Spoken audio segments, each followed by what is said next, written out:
అపోస్తుల కార్యములు 16వ అధ్యాయం 11వ వచనం నుండి. కాబట్టి మేము త్రోయను విడిచి ఓడ ఎక్కి తిన్నగా సముద్రాకేకును మరునాడు నేయపులికిని అక్కడ నుండి ఫిలిప్పీకిని వచ్చితిమి.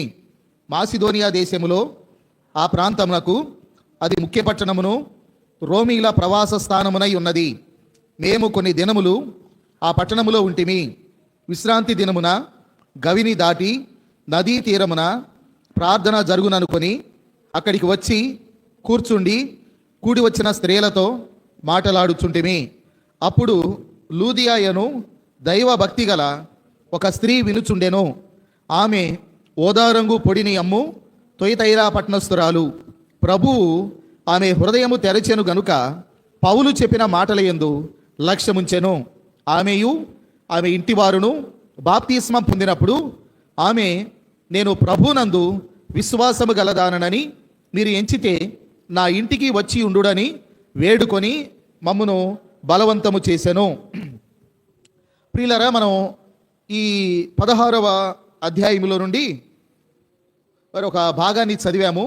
దాన్ని మనం ధ్యానం చేద్దాము. జాగ్రత్తగా ఈ మాటల మీద మీరు మనసు నిలపాలని ప్రభునామములో తెలియజేస్తూ ఉంటున్నాను. మనం సాధారణంగా ఇలాగ ఏదైనా ఒక భాగం తీసుకొని ధ్యానం చేసేటప్పుడు అది చదవంగానే మనకు ఒక ఐడియా వస్తుంది, అంటే దేని గురించి ఈరోజు ప్రసంగం అని.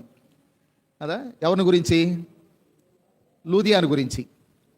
కనుక ఇది మనకు ఒక ఐడియా ఉంటుంది అనమాట. ఇలాగ చదవంగానే పలానా భాగం అనగానే. అయితే లూదియా గురించి చెప్తాను, కానీ ఇంకా మిగతా విషయాలు కూడా మీతో నేను పంచుకోవాలని ఆశిస్తూ ఉన్నాను. అందువలన జాగ్రత్తగా ఈ మాటలు మీరు వినాల్సి ఉంటున్నారు. ఇది పౌలు యొక్క 2వ సువార్త యాత్ర.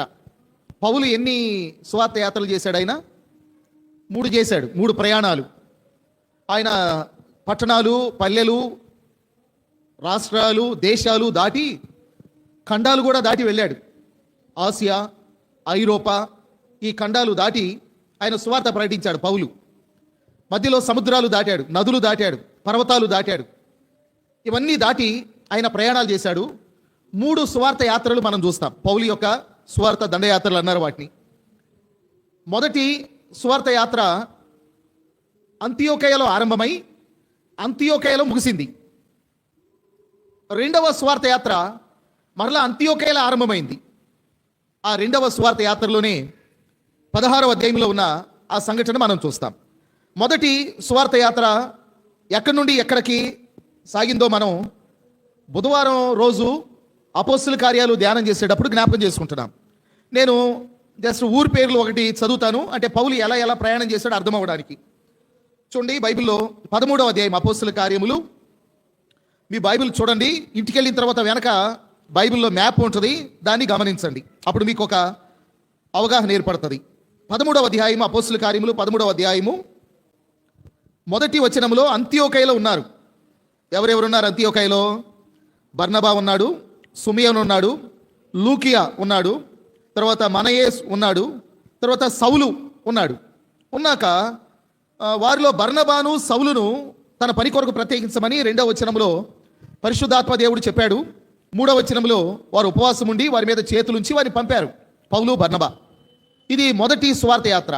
4వ వచనంలో వారు అంతియోకయ నుండి ఎక్కడికి వచ్చారు? సెలూకయకు వచ్చారు. సెలూకయ నుండి ఓడరేవైన కుప్రా వచ్చారు. కుప్రా నుండి వారు సలమి, ఆ కుప్రాలో సలమి అనేటువంటి ఒక చిన్న ప్రాంతం ఉంది. అక్కడికి వచ్చి అక్కడ కొన్ని దినాలు ఉన్నారు, సలమి అనే ప్రాంతంలో. అక్కడి నుండి వారు 6వ వచనంలో పాఫు అనే ఊరికి వచ్చారు. ఇదంతా కుప్రాలోనే, పాఫు అనేటువంటి ఊరు. తర్వాత 13వ వచనం, వారు కుప్రా నుండి, పాపు నుండి బయలుదేరి పంపూలియా అనే రాష్ట్రానికి వచ్చి పెర్గే అనే ఆ పట్టణానికి వచ్చారు. పెర్గే అనే పట్టణం. ఈ పెర్గే అనే పట్టణంలోనే వారు ఎక్కువ సమయం గడిపినట్టుగా మనకు అర్థమవుతుంది. తర్వాత 13వ అధ్యాయము ఈ 50వ వచనం వరకు వారు పెర్గేలోనే ఉన్నారు. 51లో వీరు తమ పాదధూళిని వారి తట్టు దులిపివేసి ఈకొనియా వచ్చారు. ఈకొనియా, పెర్గే నుండి ఈకొనియాకు వచ్చారు. 14వ అధ్యాయము వారు ఈకొనియాలో ఉన్నారు. ఈకొనియాలో ఆటంకం కలిగిన తర్వాత 7వ వచనంలో లుస్త్రాకు వచ్చారు. లుస్త్రా, దెర్బే అనేవి ప్రక్క ప్రక్కన ఉన్నవి. వారు లుస్త్రాకు వచ్చారు. లుస్త్రాలో కూడా వారికి ఆటంకం కలిగింది. 24వ వచనం, పిసిదియా అనే ప్రాంతానికి వచ్చారు. ఆ తర్వాత పంపూలియా అనే ప్రాంతానికి వెళ్ళారు. తర్వాత మరలా పెర్గే అనే ప్రాంతానికి వెళ్ళారు 25వ వచనంలో. తర్వాత అత్తాలియా అనే ప్రాంతానికి వెళ్ళారు 26లో. ఇవన్నీ తిరిగి అక్కడి నుండి వాడ ఎక్కి తాము నెరవేర్చిన పని నిమిత్తం దేవుని కృపకు అప్పగింపబడిన వారై మొదట బయలుదేరిన అంతియోకయకు తిరిగి వచ్చారు. అంతియోకయలో బయలుదేరారు, అంతియోకయకు వచ్చారు. వారు అంతియోకయలో కొంతకాలం గడిపిన తర్వాత అక్కడి నుండి మరలా రెండవసారి వారి యాత్ర ఆరంభమైంది. 15వ అధ్యాయంలో 3వ వచనం, అక్కడి నుండి సాగనంపబడి ఫేనీకే వచ్చారు. ఫేనీకే నుండి సమరయ వచ్చారు. తర్వాత 4వ వచనం, సమరయ నుండి యెరూషలేమునకు వారు వచ్చారు. యెరూషలేములో ఒక పెద్ద సభ జరిగింది, ఒక వివాదం. వారు కొన్ని సిద్ధాంతపరమైన విషయాల్ని తర్కించి ఏది అనుసరించాలో ఏది అనుసరించకూడదో యూదులు అన్యులు కలిపి ఒకే పద్ధతిని ఎలా పాటించాలో కొన్ని సూచనలు చెప్పారు అక్కడ. అది జరిగింది 15వ అధ్యాయంలో. ఇలా యెరూషలేములో ఇలా జరిగిన తర్వాత వారు మరలా తిరిగి వారు అంతియోకయకు వచ్చారు. 30వ వచనంలో మనం చూస్తాం. అంతటా వారు సెలవు పుచ్చుకొని అంతియోకయకు వచ్చారు. తర్వాత కొన్ని దినాలు వారు అక్కడే ఉన్నారు, అంతియోకయలో ఉన్నారు. అంతియోకయలో ఉండగా మరలా పౌలు ఏమన్నాడంటే, బర్నబాని, ఓ బర్నబా, మనం ఇంతకుముందు తిరిగిన ప్రదేశాలు ఉన్నాయి కదా, అక్కడ చాలామంది రక్షింపబడ్డారు, వారు ఎలా ఉన్నారో చూసొద్దాం, మనం వెళదాము అని అన్నాడు. బర్నబా వెళదాం అన్నాడు కానీ ఓ చిన్న కండిషన్ పెట్టాడు. ఏంటంటే జాన్ మార్కుని తీసుకొని వెళదాం అని అన్నాడు. అంతకుముందు మనం 13వ అధ్యాయం ధ్యానం చేస్తూ ఉన్నప్పుడు యోహాను అటు జాన్ మార్కు వారిని విడిచిపెట్టి వెళ్ళిపోయినట్టుగా రాయబడి ఉన్నది. కనుక జాన్ మార్కు బర్నబాకి మేనలుడు. అందువలన ఇక్కడ మరలా జాన్ మార్కు బర్నబా దగ్గరకు రాగా బర్నబా పౌలుతో అన్నాడు, జాన్ మార్కుని వెంట పెట్టుకొని వెళదాము అని అన్నాడు. పౌలు అన్నాడు, వద్దు అన్నాడు. ఎందుకంటే అతడు అంతకుముందు విడిచిపెట్టి వెళ్ళిపోయాడు. మరలా ప్రాంతాలకు వెళ్ళినప్పుడు మరలా విడిచిపెట్టి వెళ్ళిపోతాడు కనుక వద్దులే అని అన్నాడు. వారి మధ్య చిన్నగా మొదలైంది ఆ వివాదం. ఒకరు కావాలన్నారు, ఒకరు వద్దన్నారు. వారి మధ్య పెద్ద వివాదంగా అది మారినట్టుగా మనం చూస్తాం. 39లో ఈ మాట ఉంది, వారిలో తీవ్రమైన వాదము కలిగినందున వారు ఒకరిని ఒకడు విడిచి వేరైపోయినట్టుగా మనం చూస్తాం. కనుక జాన్ మార్కుని వెంట పెట్టుకెళ్ళాలి అనేది బర్నబా యొక్క తలంపు అయితే వద్దు అనేది పౌలు యొక్క తలంపు. ఇప్పుడు ఇద్దరిలో ఎవరి తలంపు కరెక్ట్ అంటారు? మనం బర్నబాని సపోర్ట్ చేయాలా, పౌలుని సపోర్ట్ చేయాలా? ఎవరిని సపోర్ట్ చేయొద్దు, ఎందుకంటే అది జరగడం అనేది దేవుని యొక్క చిత్తం. కనుక మనం ఇంతకుముందు రాజుల గ్రంథం ధ్యానం చేసినప్పుడు ఇశ్రాయేలుగాను యోధాగాను రాజ్యం రెండుగా విడిపోయింది. విడిపోయినప్పుడు ఇజ్రాయేలు రాజ్యమునకు యెరోబాము రాజయ్యాడు. ఈ యోధా రాజ్యానికి రెహబాము సొలొమోను కుమారుడు రాజయ్యాడు. రెహబాము దగ్గర సైన్యం ఉంది. ఆయన తన సైన్యాన్ని వెంట పెట్టుకొని ఇశ్రాయేలు మీద యుద్ధం చేయాలని బయలుదేరితే దేవుడు ఏమన్నాడు తెలుసా? మీరు యుద్ధం చేయొద్దు, ఇది నా వలనే జరిగింది, నేనే దీన్ని జరిగించాను, అందువల్ల మీరు వెనక్కి తిరిగి వెళ్ళిపోండి అని అన్నాడు. అందువలన ఆ రెహబాము తన సైన్యంతో వెనక్కి వెళ్ళిపోవడం జరిగింది. మనం ఇంతకుముందు ఆ విషయాలు చూసాం మనం.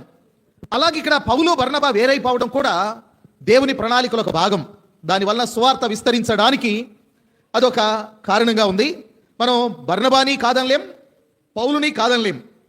అలాగా వారి మధ్య తీవ్ర వివాదం కలిగాక వారు వేరైపోయారు. బర్నబా జాన్ మార్కుని వెంట పెట్టుకొని వేరే ప్రాంతానికి వెళ్ళిపోతే పౌలు శీలను ఏర్పరచుకొని 40వ వచనం 40-41 15వ అధ్యాయంలో అపోస్తలుల కార్యాల్లో శీలను ఏర్పరచుకొని సహోదరుల చేత ప్రభు కృపకు అప్పగింపబడిన వారై బయలుదేరి సంఘములను స్థిరపరచుచు సిరియా, కిలికియా దేశముల ద్వారా సంచారం చేసి 16వ అధ్యాయంలో మరలా దెర్బేకు లుస్త్రాకు వచ్చాడు.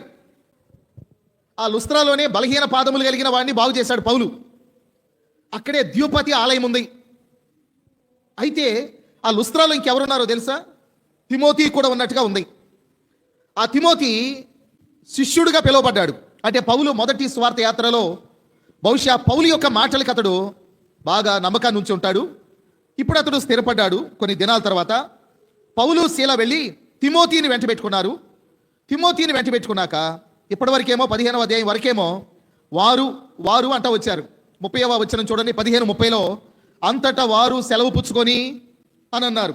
వారు అన్నప్పుడు పౌలు బర్నబాల గురించి రాశారు. కానీ వారు అన్న వ్యక్తి ఎవరు? వారు అని పిలుస్తున్న వ్యక్తి ఎవరు? మూడో వ్యక్తి ఎవరు? అపోస్తల కార్యాలు రాసి ఆయన ఎవరు రాస్తా ఉన్నారు? లూకా రాస్తా ఉన్నాడు. లూకా అపోస్తల కార్యాలు, లూకా సువార్త రాశాడు కనుక లూకా ఈ మాట రాస్తా ఉన్నాడు. వారు వారు అంటా ఉన్నాడంటే ఇతను లేడు. ఈ 15వ అధ్యాయం వరకు జరిగిన దాన్ని తెలుసుకొని లూకా రాశాడు. కానీ 16వ అధ్యాయంలోకి వచ్చేసరికి ఇక్కడ నుండి పౌలు శీలతో పాటు ఇప్పుడు ఎవరు జాయిన్ అయ్యారు అని అంటే తిమోతి వారితో కూడా జాయిన్ అయినట్టుగా మనం చూస్తూ ఉన్నాం. తర్వాత ఈ తిమోతి జాయిన్ అయిన తర్వాత మరలా 16వ అధ్యాయము 6వ వచనం దగ్గరకు వచ్చేసరికి ఆసియాలో వాక్యం చెప్పకూడదని పరిశుద్ధాత్మ వారిని ఆటంకపరిచినందున వారు పృగియా గలతియా ప్రదేశముల ద్వారా వెళ్ళారు. తర్వాత ముసియా దగ్గరకు వచ్చారు. బితూనియాకు వెళ్ళడానికి ప్రయత్నం చేశారు కానీ యేసు యొక్క ఆత్మ వారిని వెళ్ళనివ్వలేదు. అంతటా వారు ముసియాను దాటిపోయి త్రోయకు వచ్చారు అని అన్నాడు.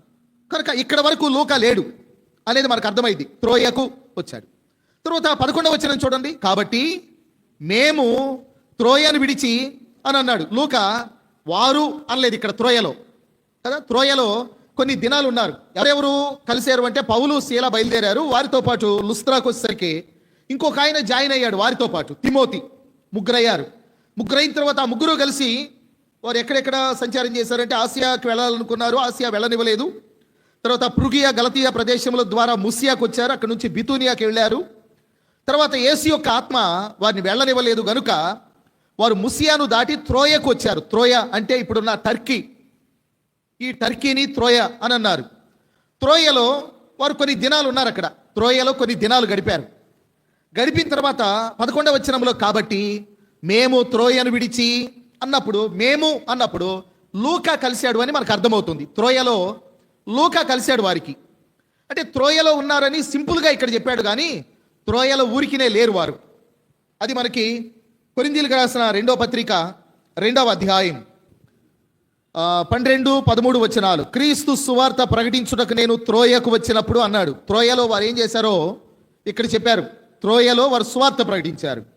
తర్వాత ప్రభునందు నాకు మంచి సమయము ప్రాప్తించి ఉండగా ఆ సహోదరుడైన తీతు నాకు కనబడనందున, అంటే త్రోయలో తీతు ఉండాలి కానీ తీతు అక్కడ లేడు. నా మనస్సులో నెమ్మది లేక వారి యొద్ద సెలవు తీసుకొని అక్కడి నుండి మాసిదోనియాకు బయలుదేరాను అన్నాడు. కనుక త్రోయలో పౌలు స్వార్థ ప్రకటించాడు. ఆయన తీతు కోసం ఎదురు చూశాడు. తిమోతి ఉన్నాడు తనతో, తీతు కూడా ఉంటే బాగుండు అనుకున్నాడు కానీ తీతు కనబడలేదు. కానీ తీతుకు బదులుగా ఎవరు దొరికారు పౌలుకి? అక్కడ లూకా దొరికాడు. త్రోయలో లూకా కలిశాడు. కనుకనే లూకా మేము అని ఇక్కడి నుంచి ఆరంభించాడు.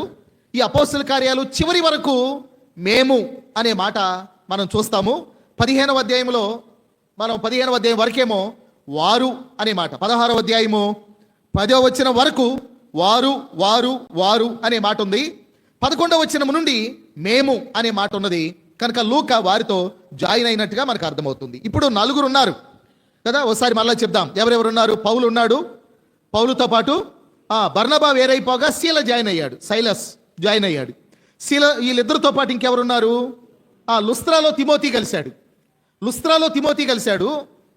దాని తర్వాత త్రోయకు వచ్చాక ఎవరు కలిశారు? లూకా కలిశాడు. త్రోయ టర్కీ ప్రాంతంలో. అయితే ఈ పౌలు అంతకుముందు ఆసియాకు వెళ్ళాలనుకున్నాడు కదా. ఆసియాకు వెళ్ళాలంటే ఆసియాలో వాక్యం చెప్పకూడదని పరిశుద్ధాత్మ వారిని ఆటంకపరిచాడు అన్నాడు. ఇప్పుడు మన ఖండం ఏ ఖండం ఇది? ఆసియా ఖండమే కదా. ఆసియా ఖండంలో ఏం చెప్పకూడదు అన్నాడు పరిశుద్ధాత్మ దేవుడు? వాక్యం చెప్పకూడదు అన్నాడు. మరి ఆసియా ఖండంలో ఇప్పుడు ఎందుకు వాక్యం చెప్తున్నాం మనం? చెప్పొద్దు అన్నాడా లేదా పరిశుద్ధాత్మ దేవుడు? మీరందరూ మెలకుగానే ఉన్నారా? ఆసియాలో ఏం చెప్పొద్దు అన్నాడు? వాక్యం చెప్పొద్దు అన్నాడు. ఇప్పుడు ఈ వాక్యం, ఈ మాటే రాధా మనోహర్ దాస్కో ఇంకొకరికి దొరికింది అనుకోండి. ఆసియాలో వాక్యం చెప్పొద్దు అంటే ఆసియాలో ఎందుకు చెప్తున్నారు ఇప్పుడు వాక్యం అని అంటారు. మనం ఏం చెప్తాం దానికి జవాబు? ఆసియాలో వాక్యం చెప్పొద్దు అని అంటే పూర్తిగా చెప్పొద్దని కాదు, ఆ సమయంలో వద్దన్నాడు. దానికంటే ముఖ్యమైన ప్రదేశం ఇంకోటి ఉంది. అంటే అత్యవసరంగా వెళ్ళవలసినటువంటి ప్రయాణం ఒకటి ఉంది. దాని కొరకు పంపడానికి ఈ ఆసియాలో ఇక్కడ కాదు మీరు టైం స్పెండ్ చేయాల్సింది, దీనికంటే ముఖ్యంగా త్వరగా వెళ్ళాల్సిన ప్రదేశం ఒకటి ఉంది, అక్కడికి వెళ్ళాలి మీరు, మాసిదోనియాకి అని చెప్పాడు. అన్నాక మరి ఆసియాలో వాక్యం చెప్పలేదా? ఆసియాలో వాక్యం చెప్పలేదా? ఇప్పుడు పౌలు అక్కడ నుండి బయలుదేరి మాసిదోనియా దేశానికి వెళ్ళాడు. మాసిదోనియా దేశంలో ఫిలిప్పి పట్టణంలో ఆయన వాక్యం చెప్తూ ఉండగా మొట్టమొదట ప్రభుని నమ్ముకున్నామే లూదియా ఏ పట్టణానికి చెందిన ఆమె? తుయితైరా పట్టణస్తురాలు. తుయితైరా అనే పట్టణం ఎక్కడుంది? ఆసియాలో ఉంది. మీరు వెనక మ్యాప్ కనుక చూశారనుకోండి, అపోస్తుల కార్యాలు సంబంధించిన, అంటే అపోస్తులైన పౌలు ప్రయాణం చేసిన దానికి సంబంధించిన ఈ మ్యాప్లు ఉన్నాయి కదా బైబిల్ చివరిలో. ఎన్ని ఉన్నాయి? మొదటిదేమో అబ్రహాము ప్రయాణం చేసిన ప్రదేశాలు, ఆదికాండం ధ్యానం చేసినప్పుడు మనకు అర్థమైంది. రెండోది ఇశ్రాయేలు గోత్రములను తెలుపు పాలస్తీనా, ఇది నిర్గమకాండం సంఖ్యాకాండం అవి ధ్యానం చేసినప్పుడు మనకు అర్థమవుతుంది. తర్వాత మూడోది క్రొత్త నిబంధన కాలపు పాలస్తీనా, యేసు ప్రభు జీవించిన కాలంలో ఉన్న ప్రదేశాలు. దాని తర్వాత నాలుగవది అపోస్తుడైన పౌలు ప్రయాణం చేసిన ప్రదేశాలు అని అన్నాడు. ఈ ప్రదేశాలు మనం ఇప్పుడు చదివాం, చాలా పేర్లు చదివాం. మీరు ఇదిగోండి ఇలా మ్యాప్ పట్టుకున్నారనుకోండి, ఈ ప్రదేశాల్లోనే పౌలు ఎక్కువ ప్రయాణం చేశాడు. అపోస్తుల కార్యాలు 13వ అధ్యాయం 14వ అధ్యాయము ఇలా చూస్తున్నారా మీరు? ఈ మ్యాప్ ఈ ప్రక్క కుడి ప్రక్క ఈ ప్రాంతాలన్నీ కనబడతాయి. ఈ మధ్యలో బయలుదేరి ఇలా తిరిగి ఇక్కడ మధ్యలో ఆసియా ఉంది. ఆసియా, బితూనియా, గలతియా, కప్పదోకియా, పొంతు, ఈ ఆసియాలోకి వెళ్ళొద్దు అన్నాడు దేవుడు. ఆసియా నుండి బయలుదేరి ఇక్కడ మాసిదోనియాకు వచ్చాడు. మాసిదోనియాలో వాక్యం చెప్పాడు. మాసిదోనియాలో ప్రభుని నమ్మిన ఆమె తుయితైరా పట్టణస్తురాలు, ఆసియా ప్రక్కనే ఉంటుంది తుయితైరా. ఆమె ద్వారా కొంత స్వార్థ ఆసియాలోకి వెళ్ళింది. తర్వాత పౌలు అక్కడి నుంచి తిరిగి ఎఫెసుకు వెళ్ళాడు. తుయితైరా ప్రక్కనే ఉంటుంది ఎఫెసులో గొప్ప ఉద్యమం వచ్చింది. అది మొత్తం కూడా ఆసియానే. ఆసియా ప్రాంతంలో ఉన్న వాళ్ళందరిలో కూడా గొప్ప ఉజ్జీవం వచ్చింది. వాళ్ళు ఆసియాలో మరి వారు కంసాలి ఉన్నాడు, ఆయన వెండి గుడులు తయారు చేసేవాడు. అది చాలా ప్రఖ్యాతిగాంచిన ఆలయం. దాని పూజారులు వ్యతిరేకించడం, తర్వాత అనేక మంది ప్రభుని నమ్ముకోవడం మాత్రమే కాకుండా ఆసియా అంతటా సువార్త వ్యాపించడం వలన మాంత్రికులు మారడమే కాదు, వారి మాంత్రిక విద్యలకు సంబంధించిన పుస్తకాలన్నీ తీసుకొచ్చి తగలబెట్టారంట. వాటి విలువ ఇంత అని అన్నాడు ఆసియాలో. కనుక ఏ సమయంలో ఏ ప్రాంతంలో వారు పరిచర్య చేయాలో దేవునికి తెలుసు. కనుక ఇప్పుడు అత్యవసరంగా మాసిదోనియా వెళ్ళాలి కాబట్టి ఆసియాలో వాక్యం చెప్పొద్దని పరిశుద్ధాత్మ దేవుడు ఆటంకపరిచినప్పుడు వారు ప్రుగియా, గలతియా ప్రదేశముల ద్వారా వెళ్ళారంట. ముసియా దగ్గరకు వచ్చారు. బితూనియాకి వెళ్ళాలనుకున్నారు కానీ యేసు యొక్క ఆత్మ వారిని వెళ్ళనివ్వలేదు అని అన్నాడు. కనుక వీరి ప్రయాణాలు ఎలా సాగినాయి అనంటే, ప్రార్థన చేసి ఈ ప్రాంతానికి వెళ్ళండి అంటే వెళ్ళడం కాదు. ప్రార్థన చేసి వారు వెళుతూ ఉండగా ఈ ప్రాంతంలో ఉండాలి, ఈ ప్రాంతంలో వద్దు అనే దాన్ని వెళుతూ ఉండగా పరిశుద్ధాత్మ దేవుడు వారిని నడిపించడం అనేది జరిగింది. కొంతమంది ఏం చేస్తారంటే, దేవుడు నన్ను సేవకు పిలిస్తే సేవకు వెళ్ళాలి కనుక దేవుడు పిలిచే వరకు నేను కూర్చొని ఉంటాను అనుకొని వారు అలాగనే కాల సమయము సంవత్సరాలు తరబడి చూస్తూనే ఉంటారు. సువార్త చెప్పమని ఎప్పుడో చెప్పాడు ఆయన మనల్ని. మీరు సర్వలోకమునకు వెళ్ళి సర్వ సృష్టికి సువార్త చెప్పండి అని ఎప్పుడో చెప్పాడు. ఇంకా నువ్వు కూర్చొని నువ్వేదో కనిపెట్టుకొని ఏదో చేయాలనుకొని కాలయాపన చేయటం తప్ప ఏముంది? నువ్వు వెళుతూ ఉండగా ఆయన నిన్ను నడిపిస్తాడు. నువ్వు పార్ట్ టైం చేయాలా, ఫుల్ టైం చేయాలా, ముందు అడుగు బయటికి పెట్టిన తర్వాత కదా. నువ్వు పని చేస్తూ ఉండగా కదా, నువ్వు ఆయన పని చేస్తూ ఉండగా, స్వార్థ ప్రకటిస్తూ ఉండగా ఎలా సేవ చేయాలో, ఏ ప్రాంతానికి వెళ్ళాలో, ఎక్కడ చేయాలో ఆయన నడిపిస్తూ ఉంటాడు. కనుక నేను సేవకులు కొంతమంది నాకు ఫోన్ చేసి కొన్ని సందేహాలు అడిగినప్పుడు నేను చెప్తూ ఉంటాను. నేనేం చెప్తాను అంటే, మీకు ఎక్కడ సేవ చేయాలంటే అక్కడికి వెళ్ళండి, సువార్త ప్రకటించండి. కొన్ని చోట్ల దేవుడు మీకు సమాధానం ఇస్తాడు, అక్కడ నిలవబడండి. కొన్ని చోట్ల మీకు సమాధానం ఉండదు మనస్సులో, అక్కడ దాటి వెళ్ళిపోండి. మీరు వెళుతూ ఉండగా దేవుడు మీకు మార్గం సరళం చేస్తాడు. 2 ఉదాహరణలు చెప్తాను. ఒకటి పాత నిబంధన, 2 క్రొత్త నిబంధన. పాత నిబంధనలో ఇశ్రాయేలీలు ఐగుప్తును విడిచి ఎర్ర సముద్రం దగ్గరకు వచ్చారు. వెనక ఫరో సైన్యం, ఎదురేమో ఎర్ర సముద్రం. వారు అక్కడి నుండి దేవునికి మొరపెట్టారు. దేవుడు ఏమన్నాడు తెలుసా? వారిని సాగిపోమని చెప్పు. మోషేతో అన్నాడు, మోషే ఎందుకు మొరపెట్టడం, వారిని సాగిపోమని చెప్పు అన్నాడు. మోషే రండి దేవుడు వెళ్ళమన్నాడు అంటే ఎటు? సముద్రంలో పడి.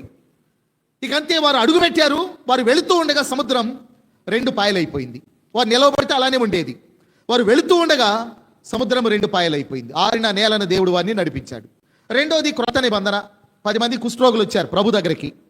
నీకు ఇష్టమైతే మమ్మల్ని శుద్ధులుగా చేయగలరు అని అడిగారు. ప్రభు నాకు ఇష్టమే అన్నాడు. అని ఏమన్నాడు తెలుసా? మీరు వెళ్ళి మీ దేహములు యాజకునికి కనబరుచుకొనుడి అన్నాడు. బైబిల్లో ఉన్న మాట ఏంటో తెలుసా? వారు వెళ్ళుచుండగా శుద్ధులయ్యారు. శుద్ధులయ్యారు కాబట్టి కొంత దూరం వెళ్ళిన తర్వాత వారి దేహాలు వారు చూసుకున్నారు, శుద్ధులైపోయారు. వారిలో ఒకడు వెనక్కి తిరిగి గొప్ప శబ్దంతో దేవుణ్ణి స్తుతిస్తూ వచ్చాడు. వాడు సమరయుడు అని బైబిల్లో ఉంది. ప్రభు అడిగాడు, ఇదిగో 10 మంది శుద్ధులైరి కారా, ఆ 9 ఎక్కడా అని అడిగాడు. వారు వెళుతూ ఉండగా శుద్ధులయ్యారు. అలాగా మనం చేస్తూ ఉండగా, వెళుతూ ఉండగా, మన పని మనం చేస్తూ ఉండగా, మన ప్రకటన మనం చేస్తూ ఉండగా దేవుడు మనల్ని ఎలా నడిపించాలో అలా నడిపిస్తూ ఉంటాడు. అంతేగాని కూర్చొని అవకాశాల కోసం ఎదురు చూస్తూ ఉంటే అవకాశాలు రానే రావు. కొంతమంది అంటారు, నన్ను పిలిస్తే నేను సేవ చేస్తాను, నాకు ఎవరైనా అవకాశం ఇస్తే నేను సేవ చేస్తాను, అవకాశం ఇస్తే సువార్త ప్రకటిస్తాను, అవకాశం ఇస్తే. కనుక అవకాశాలు ఇవ్వడం కాదు, అవకాశాలు కలిగించుకోవాలి, అవకాశాలు తీసుకోవాలి. మనం కూర్చొని ఎదురు చూసే సమయం కాదు ఇది. కాబట్టి మనం పని చేయాల్సిన సమయం ఇది. బహు కొద్ది కాలమే ఉంది. కనుక మనం ఎవరో పిలిచారో ఎవరో పిలవలేదో కాదు, మన పని మనం చేసుకుంటూ వెళ్ళిపోవలసిన సమయం ఇది. కనుక వారు వెళుతూ ఉండగా ఆసియాలో వద్దన్నాడు. అక్కడ నుండి వారు ముసియా, తర్వాత బితూనియా వారు వెళ్ళడానికి ప్రయత్నం చేశారు. యేసు యొక్క ఆత్మ వారు వెళ్ళనివ్వలేదు. 8వ వచనం, అంతటా వారు ముసియాను దాటిపోయి త్రోయకు వచ్చారు. వాళ్ళు వెళ్ళనివ్వలేదు కదా అని ముసియాలోనే ఉండిపోలేదు. వారు త్రోయకు వెళ్ళారు. అటంటే వెళ్ళనివ్వలేదు, ఇటంటే వెళ్ళనివ్వలేదు, ఇంకాడికి వెళ్తాం, ముసియాలోనే ఉండిపోదామని వారు అనుకోలేదు. అక్కడి నుంచి త్రోయకు వెళ్ళారు. బితూనియా వెళ్ళొద్దన్నాడు కానీ త్రోయకు వెళ్ళొద్దని లేదు కదా, అందువల్ల త్రోయకు వెళ్ళారు. త్రోయలో ఉండగా అతనికి ఒక దర్శనం కలిగింది రాత్రి వేళ. మాసిదోనియా దేశస్థుడు ఒకడు నిలిచి, నీవు మాసిదోనియాకు వచ్చి మాకు సహాయము చేయమని తనను వేడుకున్నాడు. ఏ సహాయము? సువార్త సహాయం, వాక్య సహాయము. ఏ సహాయము? వాక్య సహాయము. సహాయాలు చాలా ఉంటాయి. కొంతమంది ఆర్థిక సహాయానికి సంఘాలు మారిపోయే వాళ్ళు ఉంటారు. ఆర్థిక సహాయాలకి కదా, పుట్టినరోజు కేక్ అంట, చచ్చిపోయిన రోజు పెట్టంట, దానికి కూడా సంఘాలు మారే వాళ్ళు ఉంటారు ఈ సహాయాలకి. కానీ వారు ఈ సహాయం కాదు, వాక్య సహాయం. అలా వేడుకున్నప్పుడు అతను కలిగిన దర్శనాన్ని బట్టి దేవుడు వారిని మాసిదోనియా వెళ్ళమన్నాడు అని అర్థమయ్యి మాసిదోనియా వెళ్ళడానికి ప్రయత్నం చేసి బయలుదేరి అక్కడ నుండి 11వ వచనం ఇందాక మనం మూలవాక్యం చదువుకున్న అపోస్తుల కార్యములు 16వ అధ్యాయం. కాబట్టి మేము త్రోయను విడిచి ఓడ ఎక్కి తిన్నగా సముద్రకేకును మరునాడు నేపొలికిని అక్కడ నుండి ఫిలిప్పీకిని వచ్చితిమి అన్నాడు. తిన్నగా వారు సముద్రకేకు వారు వెళ్ళారు. మరునాడు నేయపొలికి వెళ్ళారు. నేయపొలి అనేది ఫిలిప్పీ పట్టణానికి ఒక గేట్ లాంటిది, ద్వారము లాంటిది. అంటే ఎవరు ఫిలిప్పీ పట్టణానికి రావాలి అన్నా వారు ఆ మధ్యధర సముద్రాన్ని దాటి వారు నేయపొలి అనే ఓడరేవుకు వచ్చి ఆ ఓడరేవు నుండి కొంచెం దగ్గరలో ఉన్న ఆ ఫిలిప్పీ పట్టణానికి వెళ్ళాలి. ఇది ప్రయాణం. కనుక మధ్యధర సముద్రానికి అవతల వైపేమో వారు దాటి వచ్చిన అవతల వైపుకు దగ్గరలోనేమో ఆసియా ఉంది. ఇప్పుడు వీరు ఐరోపా ఖండానికి వచ్చారు. ఐరోపా వైపు వచ్చి వారు సువార్త ప్రకటించడం అనేది జరిగింది. యూరోప్ దేశాల్లో వారు పనిచేస్తూ ఉన్నారు. కనుక ఈ ఐరోపా ఖండానికి మొట్టమొదటి సువార్త ప్రకటించబడిన ప్రదేశం ఏది అని అంటే ఫిలిప్పీ పట్టణం. కనుక ఈ ఫిలిప్పీ పట్టణానికి పౌలు అతని జత పని వారు వచ్చారు. అపోస్తల కార్యాలు 16వ అధ్యాయంలో అతని జత పని వారు అంటే ఎవరెవరు ఉన్నారు అనుకున్నాం? పౌలుతో పాటు శీల ఉన్నాడు, తర్వాత తిమోతి ఉన్నాడు, ఆ తర్వాత వైద్యుడైన లూకా ఉన్నాడు. ఈ నలుగురు ఈ ఫిలిప్పీ పట్టణానికి వచ్చినట్టుగా మనం చూస్తా ఉన్నాం. ఫిలిప్పీ అనేది ఒక పట్టణం పేరు అని గుర్తుపెట్టుకోవాలి. తర్వాత అక్కడ ప్రభువుని నమ్ముకున్న వారు ఉన్నారు కాబట్టి వారికి ఉత్తరం రాసినప్పుడు ఫిలిప్పీ అనే పత్రిక పౌలు రాసినట్లుగా మనం చూస్తాం. ఫిలిప్పు అనేది వ్యక్తి పేరు. ఫిలిప్పు, ఈ ఫిలిప్పు అనే ఆయన అలెగ్జాండర్ యొక్క తండ్రి. అలెగ్జాండర్ తన తండ్రి పేరు మీద ఈ పట్టణాన్ని కట్టించాడు. 2 పట్టణాలు, ముఖ్య పట్టణాలు కట్టించాడని చెప్తుంది చరిత్ర. ఒకటేమో ఫిలిప్పీ పట్టణం, 2 తెస్సలోనికయ అనే పట్టణం. తెస్సలోనికయ అంటే సలోనిక అనే పేరు నుండి వచ్చింది. సలోనిక అనేది ఒక ఆమె పేరు. ఆమె ఎవరు అంటే అలెగ్జాండర్ యొక్క సహోదరి. ఆమె పేరు సలోనిక. ఈ సలోనిక అనే పేరు మీద కట్టబడిన పట్టణం తెస్సలోనిక. తన తండ్రి ఫిలిప్పు పేరు మీద కట్టబడిన పట్టణం ఫిలిప్పీ పట్టణం. ఫిలిప్పు అంటే హార్స్ లవర్ అని అర్థం, అంటే గుర్రముల ప్రేమికుడు అని.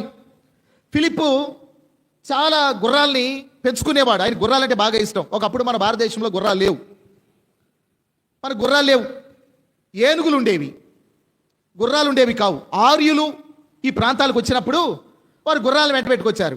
ఆ కాలంలో, అసలు పూర్వకాలంలో ఐగుప్తులో గుర్రాలు ఉండేవి. ఆ తర్వాత ఐగుప్తు నుండి మరి ఇశ్రాయేలీలు వారు కొన్ని గుర్రాల్ని పెంచడము, ఐగుప్తులో ఉన్నారు కాబట్టి గుర్రాలను పెంచడము నేర్చుకున్నారు, సేకరించుకున్నారు. ఆ తర్వాత మిగతా ప్రాంతాల్లో కూడా గుర్రాలు వ్యాపించినాయి. ఆర్యులు వలస వచ్చేటప్పుడు వస్తూ గుర్రాలను తెచ్చారు మన భారతదేశానికి. గుర్రాల్ని, తర్వాత ఆవులను తెచ్చారు. గేదెలు ఉండేవి, మనకి ఆవులు ఉండేవి కావు. ఆవులు ఆ ప్రాంతాల్లో ఉండేవి. మనం బైబిల్ చరిత్ర చదువుతున్న ఆ మెసొపొటేమియా ఆ ప్రాంతాల్లో ఆవులు ఉండేవి, వారి గేదెలు ఉండేవి కావు. మనకి గేదెలు ఉండేవి. తర్వాత ఆవులు కూడా వచ్చినాయి, ప్రాంతానికి గుర్రాలు కూడా వచ్చినాయి. కనుక ఇలాగ అటు ఇటు మార్పు చేర్పులు అనేవి కాలాన్ని బట్టి జరుగుతూ వచ్చినాయి. ఫిలిప్పు అంటే గుర్రముల ప్రేమికుడు అని, ఆయన చాలా గుర్రాలు మేపేవాడు.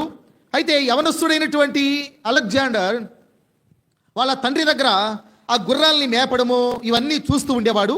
ఒక దినాన మరి వాళ్ళ నాన్న ఇష్టపడి ఒక గుర్రాన్ని తెచ్చుకున్నాడు ఐగుప్తు నుండి. ఆ గుర్రమును దాన్ని స్వాధీనం చేసుకొని దాని మీద స్వారీ చేయటానికి చాలా కష్టమైపోయింది. అప్పుడు ఆ ఫిలిప్పు అన్నాడంట, ఎవరైతే దీన్ని స్వాధీనపరుచుకుంటారో వారికి ఈ బహుమానం ఇస్తానని ఏదో ప్రకటించాడు. అప్పుడు ఎవరి వల్ల కాలేదు ఆ గుర్రాన్ని స్వాధీనం చేసుకోవటం. అప్పుడు అలెగ్జాండర్ చూశాడు, దాన్ని గమనించాడు. చూచి నేను దాన్ని స్వాధీనం చేసుకుంటానని చెప్పి వెళ్ళాడు. ఆ గుర్రాన్ని పట్టుకొని అంటే దాని మీద ఎక్కి స్వారీ చేయాలి. అది మరి మిగతా వాళ్ళ వల్ల కాలేదు. అయితే అలెగ్జాండర్ ఏం చేశాడంటే దాన్ని సూర్యోదయ దిక్కునకు తిప్పి దాని మీద కూర్చొని సూర్యుడు మిట్ట మధ్యాహ్నం వచ్చే వరకు ఆ గుర్రాన్ని ముందుకు పానిస్తూనే ఉన్నాడు తూర్పు దిక్కుకి. మిట్ట మధ్యాహ్నం అయినాక అప్పుడు ఆ గుర్రాన్ని వెనక్కి తిప్పి సాయంకాలం అయ్యే లోపు మరలా తిరిగి ఆ మాసిదోనియా ప్రాంతానికి తిరిగి రావడం జరిగింది. వాళ్ళ తండ్రి ఆశ్చర్యపోయాడు, ఎలా చేయగలిగావు నువ్వు ఈ పని అంటే, ఆయన దాన్ని గమనించి అన్నాడు కదా, ఈ గుర్రానికి ఒక భయం ఉంది, దాని నీడ చూసి అది భయపడుతుంది, అందుకని నేను సూర్యోదయ దిక్కునకు తిప్పాను, అప్పుడు నీడ కనబడదు, దాని మీద ఎక్కి నేను ప్రయాణం చేశానని అలెగ్జాండర్ చెప్పాడు. అది చరిత్ర. గుర్రముల ప్రేమికుడు ఫిలిప్పు కనుక అతను కుమారుడు అలెగ్జాండర్. ఆయన తన తండ్రి పేరు మీద కట్టిన పట్టణమే ఫిలిప్పీ పట్టణం. కొంతకాలం తర్వాత ఫిలిప్పీ పట్టణం రోమీలు స్వాధీనం చేసుకున్నాక రోమీల ప్రవాస స్థానముగా మారింది. రోమా యొక్క బెటాలియన్ అక్కడ ఉండేవారు. మాత్రమే కాదు, అది అనేక రకాల ప్రజలతో, అది అనేక రకాల సంస్కృతులు సాంప్రదాయాలతో మిళితమైన ప్రదేశం అది ఫిలిప్పీ పట్టణం. రకరకాల వ్యాపారాలు జరిగేవి, ఇంపోర్ట్ ఎక్స్పోర్ట్ జరుగుతూ ఉండేది, ఎగుమతులు దిగుమతులు, మనుషులు కానీ వస్తువులు కానీ భాషలు కానీ సంస్కృతి సాంప్రదాయాలు కానీ ఎగుమతులు దిగుమతులు జరిగే పట్టణం అనేది ఫిలిప్పీ పట్టణం. ఈ పట్టణానికి పౌలు తన తోటి వారితో కూడా బయలుదేరి వెళ్ళినట్టుగా మనం చూస్తాం. ఫిలిప్పీ పట్టణానికి వెళ్ళారు. వెళ్ళిన తర్వాత బైబిల్లో మనం చూస్తూ ఉంటే 11వ అధ్యాయంలో మనం గమనిస్తే ఫిలిప్పీకి వచ్చి తిని అన్నాడు. 11వ వచనం చివరి లైన్లో 12వ వచనం, మాసిదోనియా దేశములో ఆ ప్రాంతమునకది ముఖ్య పట్టణమును రోమీల ప్రవాస స్థానమునై ఉన్నది అన్నాడు. అంటే రోమీలు విడిది చేసే స్థలం అది. ఎటన్నా యుద్ధాలకు వెళ్ళని, ప్రయాణాలు చేయని రోమీల యొక్క సైన్యము కానీ రోమా అధికారులు కానీ వారు విడిది చేసేటువంటి స్థలం అది. చాలా ప్రాముఖ్యమైన పట్టణం, రోమీల ప్రవాస స్థానం అని అన్నాడు. మేము కొన్ని దినములు ఆ పట్టణములో ఉంటిమి, తర్వాత విశ్రాంతి దినమున అని అన్నాడు. కొన్ని దినాలు ఆ పట్టణంలో ఉన్నాము, విశ్రాంతి దినాన్ని మాత్రం బయటకు వచ్చామన్నాడు పట్టణం వెలుపలకి. అంటే ఇప్పుడు మనం అర్థం చేసుకోవాల్సింది ఏంటంటే, ఎన్ని దినాలు ఉండి ఉంటారు అంటే మొత్తం మీద 3 దినాలు 4 దినాలు 5 దినాలు 6 దినాలు అంతే కదా. ఎందుకంటే విశ్రాంతి దినం వచ్చిందంటే వాళ్ళు బయటకు వచ్చేసారు పట్టణం వెలుపలికి. అంటే విశ్రాంతి దినం నుండి విశ్రాంతి దినం లోపలే మధ్యలోనే 5 దినాలు 6 దినాలు మొత్తం మీద అక్కడ ఉన్నారు. ఆ దినాలు అక్కడ ఉన్నారు. విశ్రాంతి దినాన మాత్రం ప్రార్థన జరుగును అనుకొని పట్టణం యొక్క వెలుపల నదీ తీరానికి వచ్చారు, బయటకు వచ్చారు. అయితే 5 దినాలు ఉన్నారనేమో అనుకుందాం ఒకవేళ ఉజ్జాయింపుగా. ఈ 5 దినాలు ఏం చేస్తుంటారు అక్కడ వారు? ఫిలిప్పీ పట్టణంలో 5 దినాలు ఏం చేస్తుంటారు? ఫిలిప్పీ పట్టణంలో సాధారణంగా మనం ఏదైనా ప్రాంతానికి వెళ్ళామనుకోండి, వెళ్ళిన తర్వాత ఇప్పుడు మనం శ్రీకాకుళం వెళ్ళాం, విజయనగరం వెళ్ళాం, విశాఖపట్నం లేదనుకుంటే మద్రాసు వెళ్ళామనుకోండి, వేరే పని మీద వెళ్ళాం. మద్రాసు వెళ్ళాక 4 దినాలు ఉండాల్సి వచ్చింది. ఏం చేస్తాం 4 దినాలు? చెప్పండి. మద్రాసులో ఏమేమి ఉంటాయి? మెరీనా బీచ్ ఉంటుంది, తర్వాత సెయింట్ థామస్ మౌంట్ ఉంటుంది, తోమా కొండ ఉంటుంది, అసెంబ్లీ హాలు ఇది తమిళనాడుదా, తర్వాత వాళ్ళు జయలలిత వీళ్ళకి సంబంధించిన సమాధులు ఉండే ప్రాంతాలు కూడా ఉన్నాయి కదా అక్కడ, వాటికి కూడా ఏదో పేరు ఉంది, అది మెరీనా బీచ్ దగ్గరలోనే ఉంటాయి. ఇవి ఇలాంటివి ఉంటాయి. మనం ఒక 3 దినాలు 4 దినాలు ఉండాల్సి వచ్చింది అనుకోండి, మనం ముందు ఏం చేస్తామంటే ఫోన్ ఓపెన్ చేస్తాం. ఓపెన్ చేసిన తర్వాత మద్రాసులో ఉన్న ముఖ్యమైన చూడదగిన ప్రదేశాలు ఏమేమి ఉన్నాయి సెట్ చేస్తాం. చదువుకునే వాళ్ళ గురించి చెప్తున్నానులేండి. సెట్ చేసిన తర్వాత ఏమేమి ఉన్నాయి, ఇక్కడి నుంచి ఇక్కడికి ఎన్ని కిలోమీటర్లు ప్లాన్ చేసుకుంటాం. ఈరోజు ఏ ప్రాంతాలకు వెళదాం, రేపు ఏ ప్రాంతాలకు వెళదాం, వెళ్ళిన తర్వాత ఎక్కడెక్కడ చూడొచ్చు, వాటి వెల ఎంత, అక్కడ టికెట్ ఏమన్నా ఉన్నదా, మనం ఏమన్నా భోజనం చేస్తే ఏ హోటల్లో భోజనం చేయాలి, రెస్ట్ తీసుకుంటే ఎక్కడ ఉండొచ్చు, దాని వెల ఎంత, ఇవన్నీ చూసుకొని ఆ 4 దినాలు 5 దినాలు చక్కగా ఎంజాయ్ చేసి ఆ తర్వాత పని చూసుకొని వచ్చేస్తాం. కానీ ఇదివరకు దినాల్లో దేవుని పిల్లలు వాళ్ళు విశ్వాసులైనా సరే వివాహాలకు వెళ్ళినా, గృహప్రవేశాలకు వెళ్ళినా, ఏ పని నిమిత్తం వెళ్ళినా, వేరే ప్రాంతాలకు వెళ్ళి ఒక 2 దినాలు 3 దినాలు ఉండాల్సి వస్తే వారు సమయాన్ని ఎప్పుడు వ్యర్థం చేసుకునే వాళ్ళు కాదు. వారు ఎవరో ఒకరిని కలిసి నమ్మిన వారైతేనేమో ప్రభువులో స్థిరపడమని చెప్పేవారు, నమ్మని వారైతేనేమో ప్రభువుని నమ్మమని చెప్పేవారు. ఇదివరకు పెద్దోళ్ళు కానీ విశ్వాసులు కానీ వాళ్ళందరూ అంతే, దేవుని నమ్ముకున్న వాళ్ళు. ఈ రోజుల్లో వేరు. బైబిల్ ఏం చెప్తుందో తెలుసా? దినములు చెడ్డవి గనుక సమయమును పోనివ్వక సద్వినియోగం చేసుకొనొచ్చు, అజ్ఞానుల వలె కాక జ్ఞానం కలిగి నడుచుకున్నది. నువ్వు ఎక్కడికన్నా వెళ్ళు, ప్రభు యొక్క పని మీద ఉండాలి. మిగతా పనులు చెయ్యి, కానీ ఇంకో పని కూడా ఉంది, ప్రభు పని ఉంది. యేసు ప్రభువు వారు 12వ ఏట ఆయన వెంట పెట్టుకొని మరియా యోసేపులు యెరూషలేమునకు వెళ్ళినప్పుడు వారు పండుగ ముగించుకొని తిరిగి వస్తూ ఉండగా వారు జనంలో పడి వెళ్ళిపోతూ ఉన్నారు. ప్రభు వారి మధ్య లేడు. వారు చూశారు, లేడు. మరలా వెనక్కి వెతుక్కుంటూ వచ్చారు. ఆయన యెరూషలేములో బోధకుల మధ్య కూర్చొని వారితో మాట్లాడుతూ ఉంటే, ఆయన మాటలకు వారు ఆశ్చర్యపోతూ ఉంటే, ఆ సన్నివేశాన్ని చూసి గబగబా వచ్చి మరియా, నువ్వు ఎక్కడున్నావా, నిన్ను మేము వెతుకుతున్నాము, నీ తండ్రియు నేను వెతుకుతున్నాము అని అంటే ప్రభు ఏమన్నాడు తెలుసా? నేను నా తండ్రి పనుల మీద ఉండవలసి ఉన్నదని మీకు తెలియదా? నేను నా తండ్రి పనుల మీద ఉండవలసి ఉన్నదని మీకు తెలియదా? కనుక ఆయన భూమి మీదకి వచ్చినప్పుడు వెళ్ళే వరకు ఆయనకు ఒకటి బాగా గుర్తుంది, తండ్రి పనుల మీద ఉండాలి. పౌలు, అదేవిధంగా శీల, తిమోతి, లూకా కొన్ని దినాలు ఫిలిప్పీ పట్టణంలో ఉన్నారు అని అంటే వారు ఏదో కాలక్షేపం చేశారని కాదు. కనుక పగలు వారు పట్టణంలోనికి వెళ్ళి ఉంటారు. అక్కడున్న సామాజిక, తర్వాత సాంఘిక, మతపరమైన విషయాలన్నీ పరిశీలన చేస్తుంటారు. ఎవరైనా తారసపడితే వారితో మాట్లాడుంటారు. రాత్రులు ప్రార్థన చేస్తుంటారు. అలా కొన్ని దినాలు గడిపారు. విశ్రాంతి దినం వచ్చింది. నదీ తీరానికి వెళ్ళి అక్కడ ఎక్కడన్నా ప్రార్థన జరిగిద్దేమోనని వారు ఆలోచన చేశారు. ఆ మాట చూడండి. 16వ అధ్యాయము 13వ వచనం. విశ్రాంతి దినమున గవిని దాటి నదీ తీరమున ప్రార్థన జరుగుననుకొని. అంటే పట్టణంలో ప్రార్థన జరగదా? జరగదు. సమాజ మందిరాలు లేవు కనుక రోమిల ప్రవాస స్థానం, ఏ ప్రార్థనలు జరగడానికి లేకుండా చేశారు వాళ్ళు. కనుక రోమా చక్రవర్తిని మాత్రమే ఆరాధించాలి, ఏ దేవునికి పూజించకూడదు వారు పట్టణము లోపల. కనుక అలాంటి పరిస్థితులు ఉన్నప్పుడు మనకు కూడా ఏమైనా ఇలాంటి ఆటంకాలు ఎదురైతే మనం ఏం చేయాలంటే అవకాశాలను వెతుక్కోవాలి. ప్రభుని ఎలా ఆరాధించాలి అనే దాన్ని వెతుక్కోవాలి. ఇప్పుడు కొంతమంది అరబ్ కంట్రీస్ వెళ్తారు ఉద్యోగ రీత్యా. అరబ్ కంట్రీస్ వెళ్ళారు అనుకోండి, వెళ్ళిన తర్వాత ఈరోజు ఆదివారం కాదు అనుకున్నారు అనుకోండి, ఆదివారం సెలవు ఉండదు. ఎప్పుడు ఉంటుంది వారికి సెలవు? శుక్రవారం ఉంటుంది. కనుక శుక్రవారమే ప్రభుని జ్ఞాపకం చేసుకుంటారు వాళ్ళు. శుక్రవారమే సమాజంగా కూడతారు. శుక్రవారమే ప్రభుని వాళ్ళు ఆరాధిస్తారు. శుక్రవారం జరుగుతాయి వారి ప్రార్థనలు. ఎందుకంటే శుక్రవారం వారికి అవకాశం ఉంది. మరి ఆదివారం జరగదా? ఆదివారం కూడా జరుగుతాయి. శుక్రవారం ఏమో చాలా ఎక్కువ సమయం స్పెండ్ చేస్తారు, సెలవు కాబట్టి. ఆదివారం ఏమో కొద్ది సమయం రొట్టె విరవడానికి వారు గ్యాదర్ అవుతారు, కొద్ది సమయం. అది ఎర్లీ మార్నింగ్ కానీ లేక లేట్ నైట్ కానీ, ప్రొద్దుగుంకిన తర్వాత కానీ, డ్యూటీ నుంచి వచ్చాక అప్పుడు కానీ, లేక డ్యూటీకి వెళ్ళకముందు కానీ వారు కూడుకొని రొట్టె విరుస్తారు. కానీ శుక్రవారం పూర్తి సమయం ఉంటుంది కాబట్టి ఎక్కువ సమయం దేవుని యొక్క మందిరంలో వారు గడుపుతూ ఉంటారు. కనుక మనం అవకాశాలని కలిగించుకొని మనం ప్రభుని ఆరాధించాలి. అంతేగాని అవకాశం లేదు అని చెప్పి ప్రభుని ఆరాధించకుండా ఉండకూడదు. తర్వాత ఒక విశ్వాసి యొక్క లక్షణం ఏంటంటే ఎక్కడికి వెళ్ళినా మనం ఏమి వెతకాలో తెలుసా?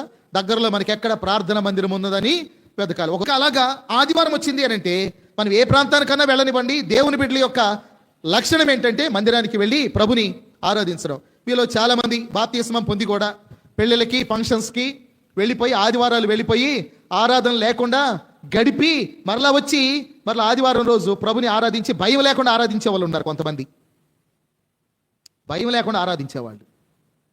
ఆదివారాలేమో పొరుగురులు వెళ్ళిపోయి ఆరాధన ఉండదు, ఏముండదు. ఆ పెళ్ళిళ్ళలోనే, ఆ ఫంక్షన్లోనే ఆ సందడి. నువ్వు దేవుని బిడ్డవై ఉండి ఆదివారం వచ్చినప్పుడు ప్రభుని జ్ఞాపకం చేసుకోవాలి కదా. బైబిల్ గ్రంథంలో మనం ప్రకటన గ్రంథం చదువుతుంటే యోహాను పద్మాసు ద్వీపములో పరవాసిగా ఉన్నాడు, చెరలో.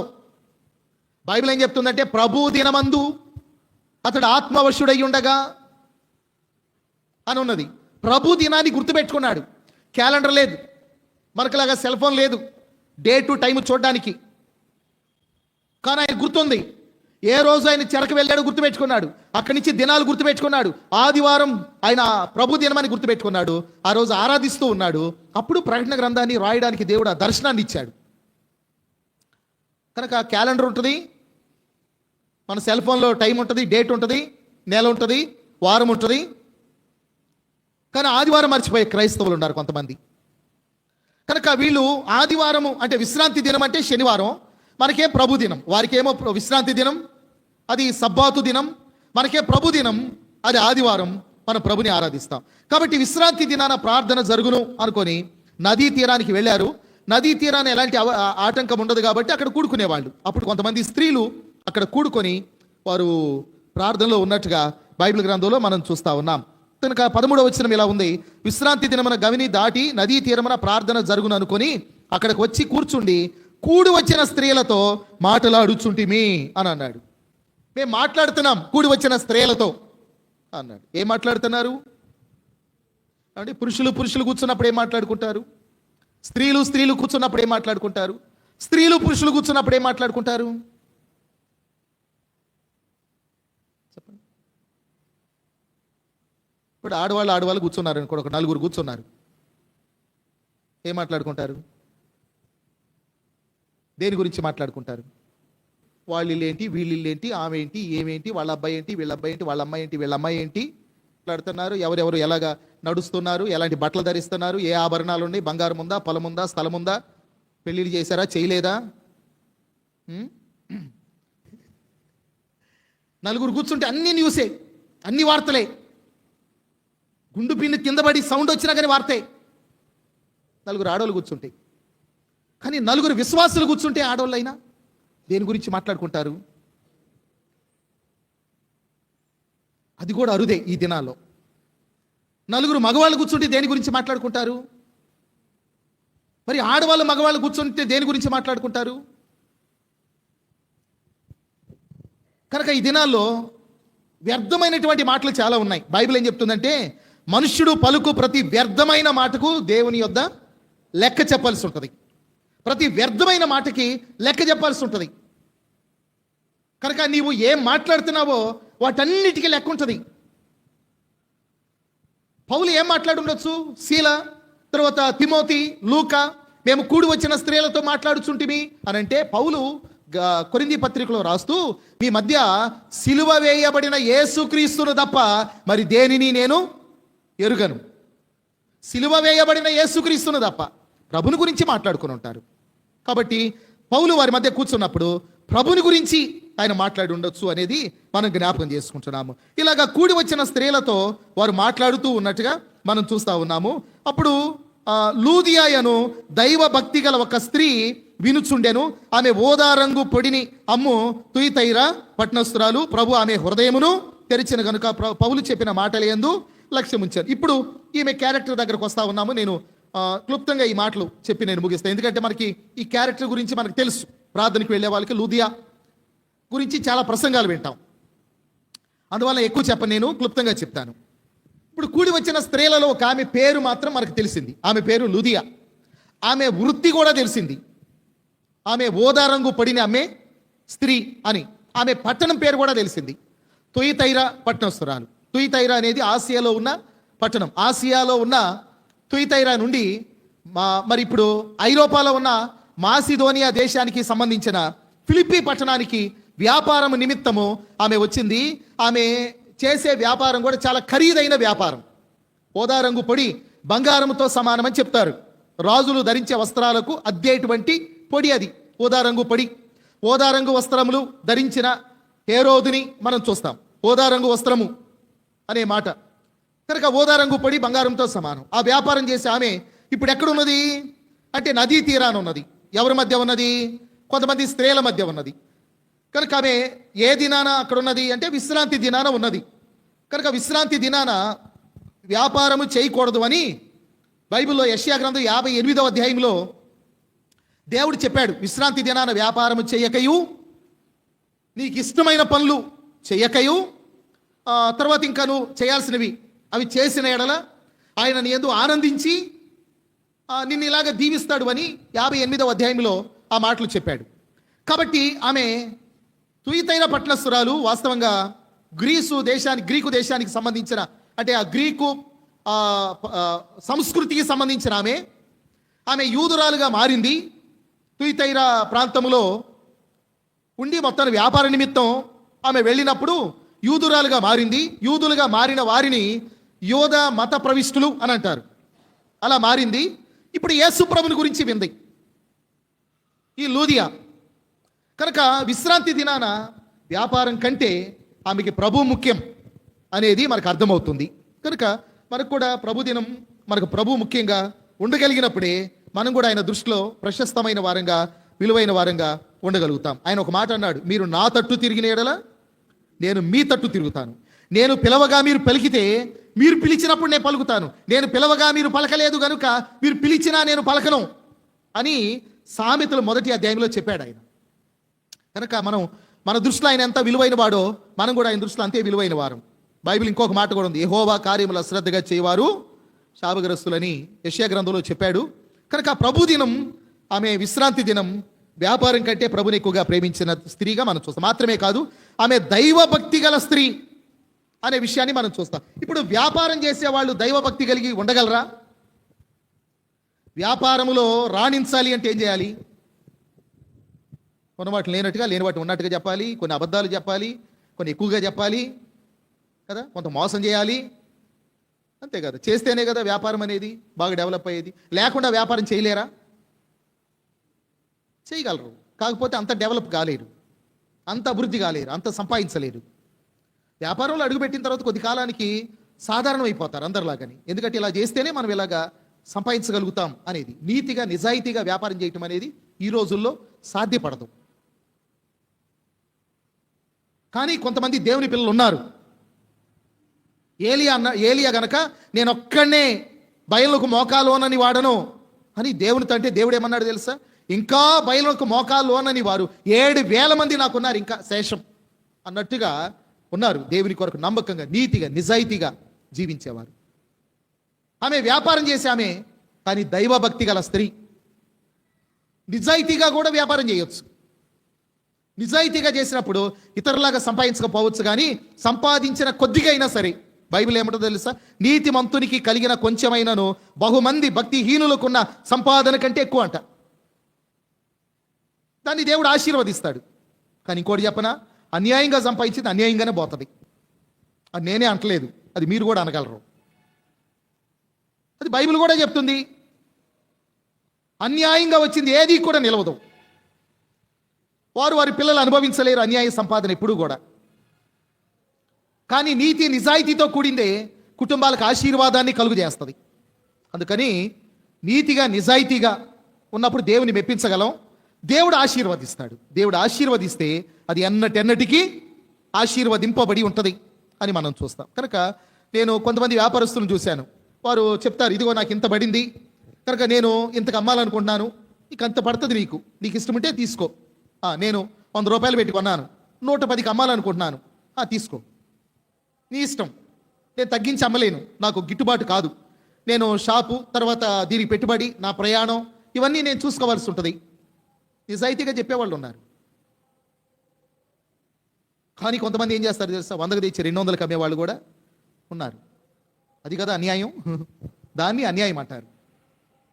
కనుక ఇలాగా ఈమె వ్యాపారంలో చాలా నిజాయితీగా ఉండి ఉంటుంది. అందుకని ఆమె భక్తిగల, దైవ భక్తి గల స్త్రీ అని అన్నారు. దైవ భక్తి గల వారు అంటే బైబిల్లో దైవ భక్తిని గురించి తిమోతి పత్రికలో చెప్తూ దైవ భక్తి కలిగిన స్త్రీలు ఎలా ఉంటారో తిమోతి మొదటి పత్రిక 2వ అధ్యాయం, తిమోతి మొదటి పత్రిక 2వ అధ్యాయము 10వ వచనం. తిమోతి మొదటి పత్రిక 2:10, దైవ భక్తి గలవారమని చెప్పుకొని స్త్రీలకు తగినట్టుగా సత్క్రియల చేత తమను తాము అలంకరించుకొనవలెను.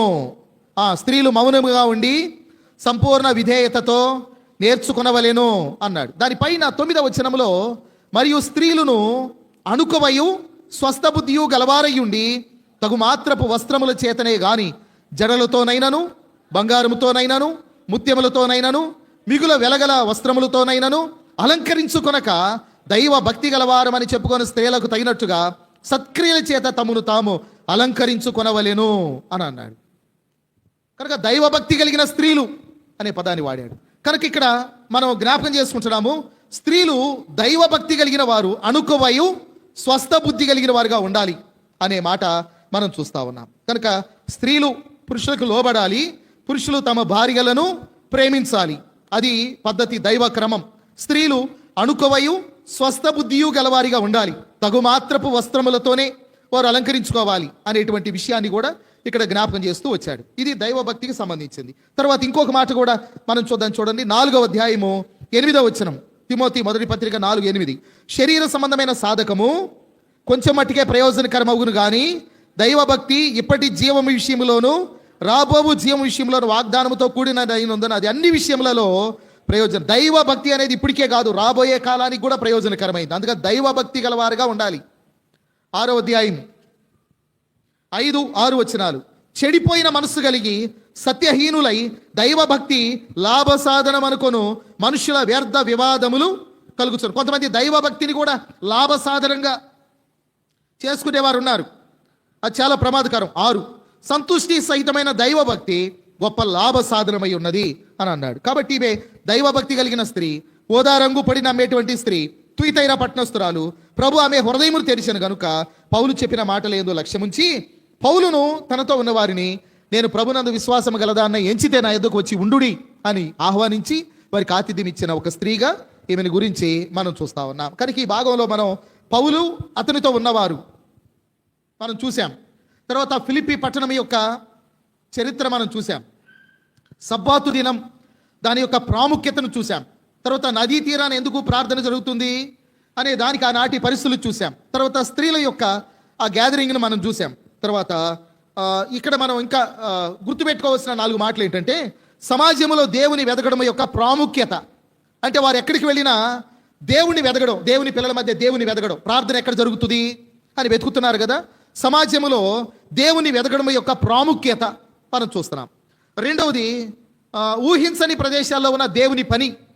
అంటే నదీ తీరాన కూడా దేవుడు పనిచేస్తాడా అంటే అవును, మనం ఊహించని ప్రదేశాల్లో కూడా దేవుడు పనిచేస్తాడు అనేది మనం ఇందులో చూస్తున్నాం. ఎక్కడున్నా సరే, నువ్వు చదువుకునే స్థలమా, ఉద్యోగం చేసే స్థలమా, ఎక్కడున్నా దేవుడు పనిచేస్తాడు, దేవునికి లోబడి నువ్వు విధేయతను చూపితే.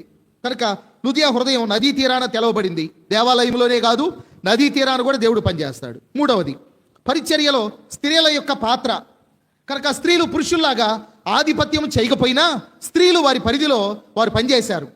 సువార్త ప్రకటించబడింది, సంఘాలు కట్టబడ్డాయి. అలాగ స్త్రీల పరిచర్య ఉంది, ప్రార్థనలు చేశారు, ఇతర స్త్రీలను పురికొల్పారు. కనుక స్త్రీల పరిచర్య మనం చూస్తాం. కొన్ని చోట్ల మనం చూస్తాం, కొంతమంది స్త్రీలు గృహాల వెంబడి వెళ్తారు, కనుక వాళ్ళు తోటి స్త్రీలను పురికొల్పుతారు, ప్రోత్సహిస్తారు, ప్రార్థన చేద్దామంటారు, వారి సమస్యలు తెలుసుకుంటారు, వారి సరైన పరిష్కారాలు ఇస్తారు. భార్యాభర్తల మధ్య సమస్యలు ఉన్నాయి అనుకోండి, ఉన్నప్పుడు మరి ఏం చేయాలి? సమాధానపరచువారు ధన్యులు, వారు దేవుని కుమారులని పిలువబడతారు. కనుక ప్రార్థన చేద్దాం. సమస్య పరిష్కారం, ఓర్పు, సహనాన్ని గురించి తెలివిగా, జ్ఞానంగా ఎలాగా కుటుంబాన్ని కట్టుకోవాలో చెప్పడం గురించి, ఇవన్నీ స్త్రీల పరిచర్యలో భాగం. స్త్రీలు ఇలాంటివి ఎన్నో చేయవచ్చు. కుటుంబాలు కట్టాలి, మేలు చేయాలి, ప్రార్థనలు చేయాలి, సువార్త ప్రకటించాలి, స్త్రీలను ప్రభు దగ్గరకు నడిపించాలి. స్త్రీలు చేసే పని చాలా ఉంటుంది. పురుషుల కంటే కూడా ఇలాగా బ్యాక్గ్రౌండ్ అంటే తెర వెనక స్త్రీలు చేసే పరిచర్య చాలా ఉంటుంది. అలా పనిచేసిన వారు కూడా బైబిల్లో మనం చాలా మందిని చూడగలుగుతాం. వారి వల్ల సంఘాలు కూడా కట్టబడ్డాయి. తర్వాత సబ్బాతు యొక్క ప్రాముఖ్యత గురించి కూడా మనం చూసాము. విశ్రాంతి దినం యొక్క ప్రాముఖ్యతను గురించి యెషయా గ్రంథం 58లో రాయబడిన మాట. ఇప్పుడేమో ప్రభు దినం యొక్క ప్రాముఖ్యతను గురించి మనం చూస్తాం. ఆదివారం ప్రభు దినం, దానికి మనం ఇవ్వాల్సిన ప్రాముఖ్యతను గురించి కూడా జ్ఞాపకం చేసుకుంటాం. ఈ మాటలో దేవుడు మన వినికిడిలో దీవించునుగాక.